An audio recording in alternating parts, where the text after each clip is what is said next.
Hey guys, Miss Thomas here and welcome to Quick Hits. Today our focus is going to be to practice writing the equation of a circle when you're given the center coordinates of that circle and its radius. Let's get started. So to begin, we need to discuss what a circle is. So we'll start with this verbal definition and then we'll move into the mathematical language shortly. So a circle is a set of points in a plane that are a fixed distance, called the radius, away from a center point. So all of the points on a circle are that same distance, that radius distance, away from the center point. Let's take a moment to draw a picture of this and just make sure we're understanding the definition. So from what I can tell, there are about three pieces of information that are pretty key. One, that a circle is a set of points, that a circle has a center point, and that it has a radius. Okay, so let's start with that. So we have a radius. Let's say I have a radius of, and I'm just picking something randomly, let's say 2 inches. So let's say you're told to draw a circle that has a radius of 2 inches. So you would define some center point. Normally you would be given coordinates for this center point. So let's pretend, for example, that this circle is on some coordinate plane at the location 5, 10, where 5 is the x-coordinate of that center point and 10 is the y-coordinate of that center point. So we have this center point and we're told that the radius of the circle is 2 inches. So in order to define, or in order to draw my circle, I would measure 2 inches away from the center point in any and every direction, and I would plot a point. The collection of points that result from me doing that will be known as my circle. So again, imagine I'm measuring 2 inches away and plotting a point, measuring 2 inches away and plotting a point, and I just keep doing this over and over, infinitely many times. Now the more points I draw, notice the closer together they get, and bit by bit, I have this figure that starts to resemble a circle. So we started with a center point. We measured a fixed distance called a radius away from that center point, and then the collection of points that resulted from that is known as our circle. Here's an animation that demonstrates that a little bit better. So again, imagine you start with a center point. You measure out a distance, some radius away from the center, and plot a point. As you plot more and more points, you get this collection of points that become closer and closer together, and that set of points taken together is known as our circle. So now we're going to translate that into mathematical language. The equation of a circle. The equation of a circle with some center, hk, where h is the x-coordinate, k is the y-coordinate of our circle, and a radius r, is the quantity x minus h squared plus the quantity y minus k squared equals r squared. Again, this is the equation of a circle. The equation of the circle is the same thing as saying the definition of a circle, but in mathematical language. Notice it has the same criteria that our verbal definition had. So it still includes the information about the center point, and we still need to know the radius. Okay? So think of this as an equivalent definition written in a different language. So one more thing to remember, the point of this video is to practice writing the equation of a circle when you're given the center coordinates and the radius. So we're not solving for a particular quantity. We're just learning how to define a circle by writing it in mathematical language. So let's practice doing that.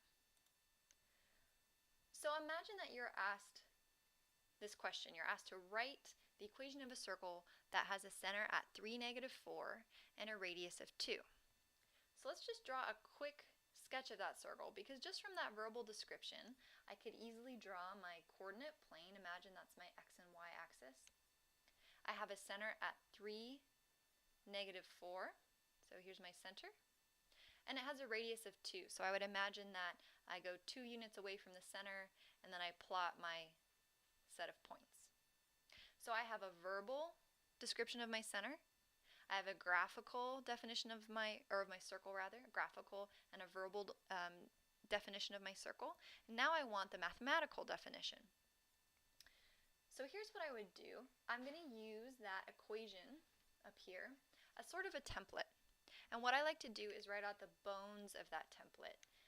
In other words, the writing in white that's going to be fixed and it's going to be present in every circle definition that you write. And that would look like this. X minus something squared plus y minus something squared equals some radius squared. So this template is going to be the base of every circle equation that you write. If it's a circle, the equation for that figure is going to look something like this. You just have to fill in 3 pieces of information. So again, this template is unchanging. To define a particular circle that has a particular center location and a particular radius, you just fill in those 3 blanks. So in this case, that would be the circle with a center at 3, -4. So 3 is the x-coordinate, -4 is the y-coordinate, and the radius is 2. So that's it. That entire thing is the equation that describes or defines this circle. So this statement, and this graph are all describing the same thing. Now I could rewrite this equation and simplify it, but I prefer to leave it as it is, and let me show you what I mean. So if I simplify y minus a -4, if I turn 2 squared into 4, if I simplify that, you end up with this. So this is an equivalent statement, and it's correct, but it's harder to decode.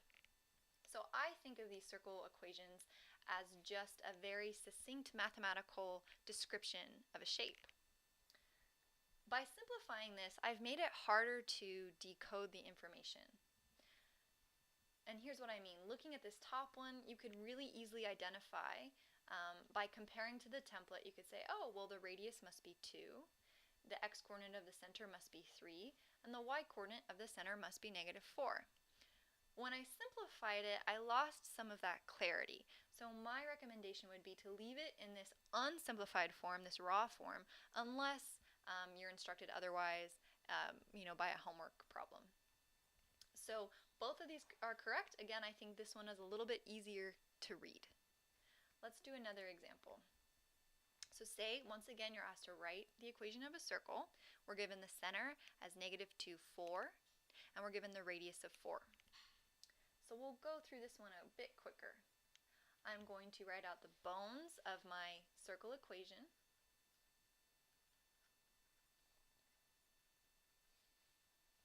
And then I'm just going to fill in my information.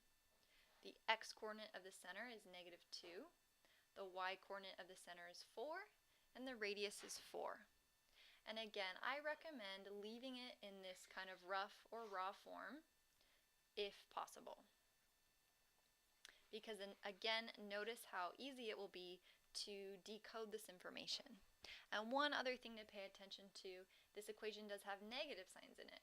So although it's x minus a -2, y minus 4, pay attention to the template.